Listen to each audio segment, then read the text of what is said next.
All right, so now that we know a little bit about how Twitter works for companies and how to create a profile page on Twitter and to optimize that page, let's talk about some details on what type of content to post on Twitter. Creating valuable content on Twitter is actually very tricky. Content has to be not only timely and relevant, it also has to be short. You only have 140 characters to get your message across to your followers. Joel Comm talks about 6 different types of tweets in his book Twitter Power 2.0. So we're going to go through these 6 different types of tweets that companies might use. And the first is a classic tweet. And what a classic tweet is talking about what I'm doing right now. So giving a company update on what's going on. The second category of tweets that a brand might use, or even an individual, is an opinion tweet. Or you could think of this as, here's what I'm thinking about right now. Right? So giving your personal opinion on a matter. A mission accomplished tweet is a third tweet, and it says, this is what I've done. So you're telling your followers about something you've accomplished, maybe a new product launch, maybe an announcement of a new CEO, right? Lots of things you could talk about to say, here's what we've done. Category 4 is entertainment, and this is just about making you laugh. So a lot of brands will use Twitter as one of their social outlets to be very personable with their consumers. And we saw a lot of entertainment tweets on Super Bowl night where brands were just trying to make their consumers laugh and give their brand a personality. A lot of brands will ask question tweets, or can you help me do something? And this might be a poll, and the poll could just be funny, right? Another type of question tweet might be asking about a product or asking a customer to leave a review or a favorable opinion on a review site. And then the last category that you might see on Twitter from brands are picture tweets, or the look at what I've been doing. So using images on Twitter is very similar to using images on other social networking sites, where those images tend to increase the engagement levels on those posts. So a lot of brands will use pictures as part of their tweet. Now, depending on your audience, and also depending on the industry in which you're operating, you might want to stick to just a few of these types of tweets. You don't have to use all 6 types of tweets, although some companies really do use all 6 different types of tweets. What's important to do is think about what your customers want to hear, what they want to see from you. And there's not really a rule of thumb as to what too many topics is, but you shouldn't be covering too many topics in one day. So as you're thinking about the content for your tweets, even if you're tweeting multiple times per day, they should all revolve around the same topic or the same thought thread, just so that your consumers can follow along and you're not confusing anyone with the messages you're putting out. Remember, one of the purposes of Twitter is to have a conversation, and the other is to convey information. And so you're likely to have more engagement and more responses to a given subject if your tweets are all generally connected in the same thought thread or the same general idea.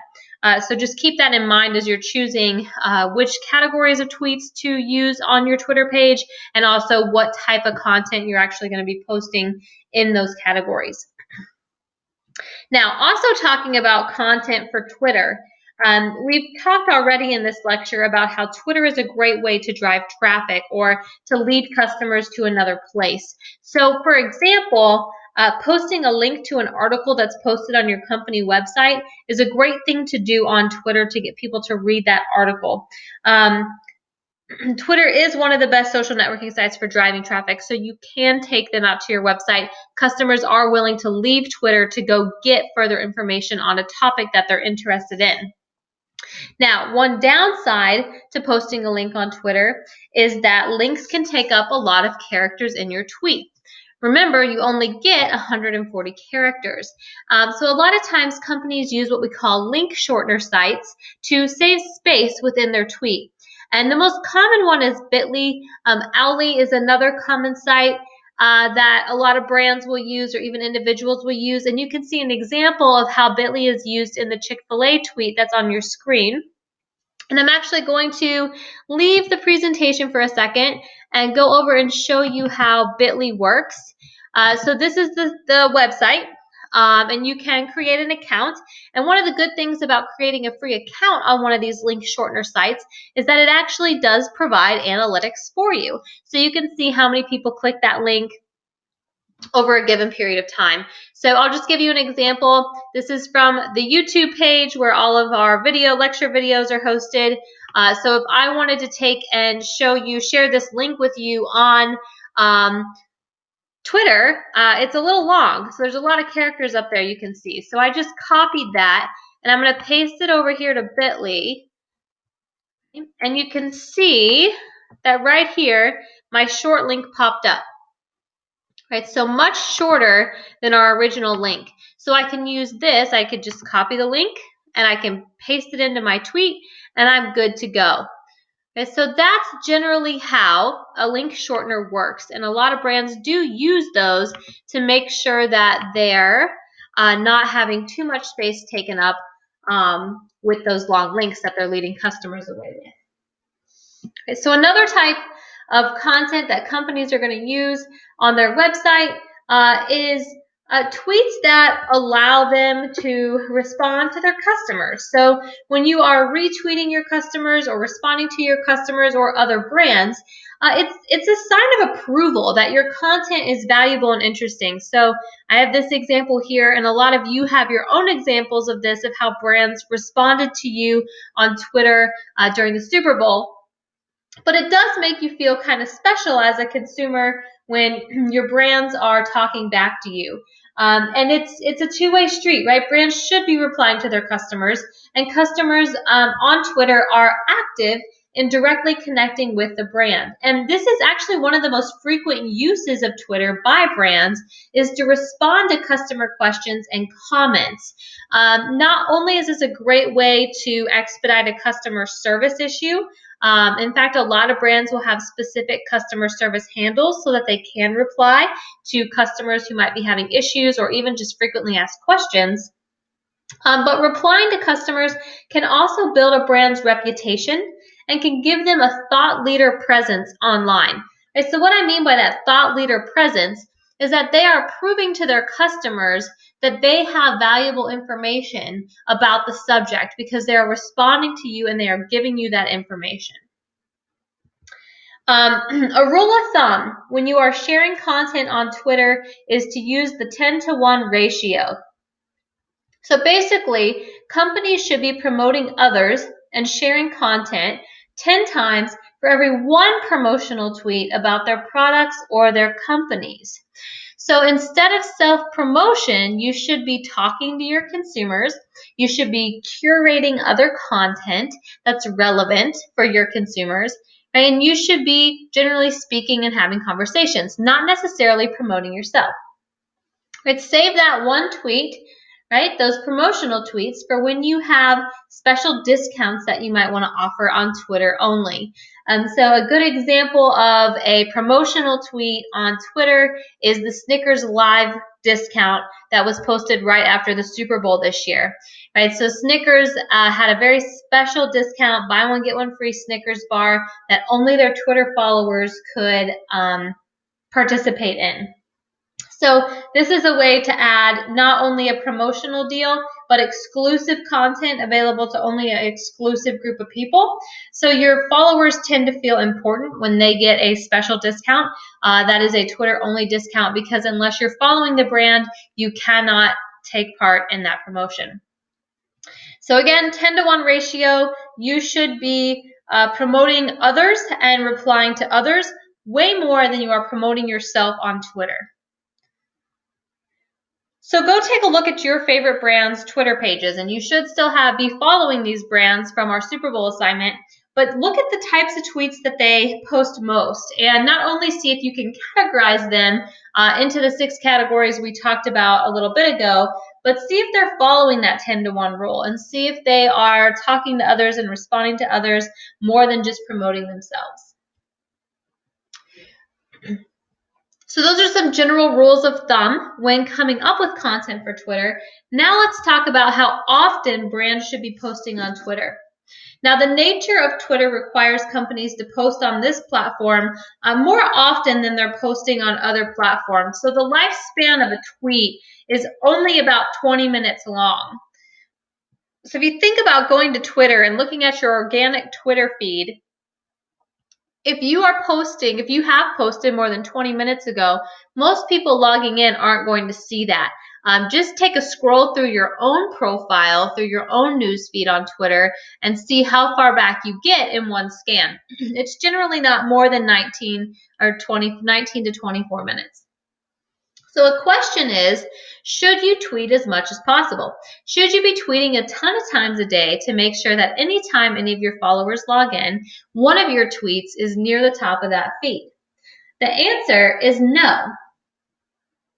Right? So a quick Google search might generally tell you that tweeting 14 times a day is necessary to stay relevant, but that is a myth. There's no need to be tweeting that much in a day. Social Bakers actually ran a study a couple years back, and they took a sample of 11,000 tweets from the top brands on Twitter, the most active brands on Twitter, and what they found was that 3 to 5 tweets per day is the magic number. So you don't need a ton of tweets per day. 3 to 5 is plenty. And when customers are posting 3 to 5 times a day, they actually see more engagement per tweet. So engagement actually starts to decrease after that third tweet is posted. So as a brand, when you're thinking about how to allocate your time and your resources, 3 to 5 is all you really need. Posting more than that is not necessarily a bad thing, especially if you're doing a lot of replying to your customers or if there's a big event that you need to be live tweeting. But on a day-to-day basis, you don't need to be tweeting that much. You should be focusing on the engagements that you get per tweet, right? And think about the value that you're receiving for every tweet that you're posting and how that compares to the effort you're putting in. So more engagements, fewer tweets saves the company time, which essentially saves them some money. So now we know what to post and how often to post. Let's talk about when to post. Now, when to post on Twitter is a tricky question. Just like all other social platforms, it really does depend on your individual company and the audience whom you're talking to. But there's a couple general rules. So we'll talk about some of these general rules that have popped up in a couple of studies over the last 5 years. But generally speaking, if you're using Twitter for business-to-business conversations, you have more success tweeting during the work week. Now remember, Twitter's used for both B2B and B2C conversations. All right, but let's look at this quick spout study that shows us that we're going to have a little bit more success on Twitter if we're posting midweek. So business to business performs 16% better if you post during business hours. Business to consumer tends to see more traction if you're posting on the weekends. And you can look and see that the timing is really inconclusive in terms of what time you should be posting, but maximum potential for retweets tends to be during the evening commute hours or 5 to 6 p.m. So that's when most people are engaging with content that they're reading on Twitter. So again, these are very general rules. And Twitter does offer an analytics platform that we'll talk about later this semester, where you can actually get in and see when your tweets are being seen most and when your audience is most active, so that you can customize your when to post settings to make them most effective and to get the most engagement. The last thing that we want to talk about on Twitter is paid Twitter advertising. So everything we focused on so far is an organic Twitter campaign.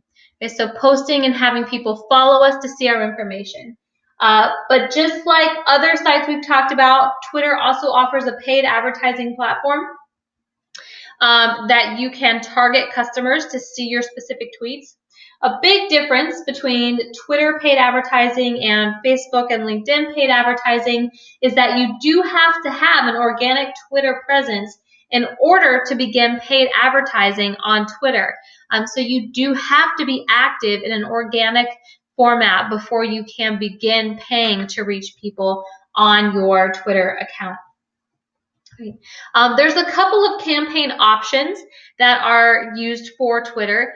And when you get onto Twitter and you can look at some of these paid options, you'll see that the campaigns are set to increase engagement, to increase your community growth or maybe your number of followers, and also to increase conversation. And so if you look over at this example here, you can see a JetBlue tweet that is promoted within the newsfeed. And as you're looking through your own Twitter profiles, you'll be able to tell if a tweet is promoted or paid for by that little orange box with the arrow that says promoted right next to it. So you know that that company has paid to reach you with that tweet. And what they're hoping for is a little bit of engagement, or in JetBlue's case here, a click on that website. Right? If I'm trying to get community growth, I can actually make my brand show up in the Who to Follow box on Twitter, which you'll see in that top right-hand corner with the Levi's brand. So they have promoted or they have paid to be in that Who to Follow box for you as a customer, so that you can that they can grow their community and you can follow their tweets. And then for conversation, that comes in the form of trending hashtags. So you can see that the hashtag status there on the bottom right-hand side of that example has been promoted. So some brand has paid for that hashtag to be promoted in hopes that people will use that hashtag to join in a specific conversation. Right. So like Facebook, you can promote your already existing tweets, or you can create brand new tweets to use in your advertisement. And you're going to go into Hootsuite University to the social marketing training. You're going to go to the social advertising fundamentals section on the site, and you are going to watch all 3 videos on paid Twitter advertising, so Twitter ad options, Twitter campaign structure, and advanced Twitter targeting. And these 3 videos are going to walk you through the process for actually setting up these paid campaigns and explain why brands use them and how they can be beneficial as an add-in to your social media campaign. So after you watch these 3 videos on Hootsuite University, that's going to wrap up our lecture for this afternoon. Don't forget to log into Georgia View and to take the quiz that is associated with Chapter 6. You do need to take that between class hours of 3:30 and 4:45 on Thursday. The quiz will only allow you to take it one time, so make sure that you have watched all the videos and referred to the textbook before you log in. And the quiz is timed, so make sure you are aware of the timing on that quiz. If you have any questions on Twitter, feel free to shoot me an email or leave a post on Georgia View in the discussion section, and I will get back to you as soon as possible. All right, have a great weekend, and I will see you all on Tuesday.